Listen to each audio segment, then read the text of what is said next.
Associating objects inside your CRM helps you keep their updates connected and relevant information accessible at any needed stage. However, until now, this has not been possible within companies, limiting your B2B capabilities. This update fixes that constraint. Let's learn how to use it. Head to the Objects section in your subaccount settings and click the company's card.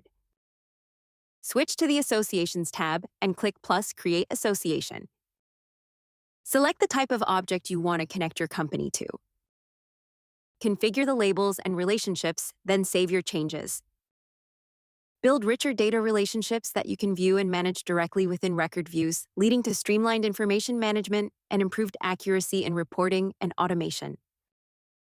With this update, you can build associations between multiple objects, making it easier than ever to keep your information centralized and add objects to existing companies. We hope you enjoy it.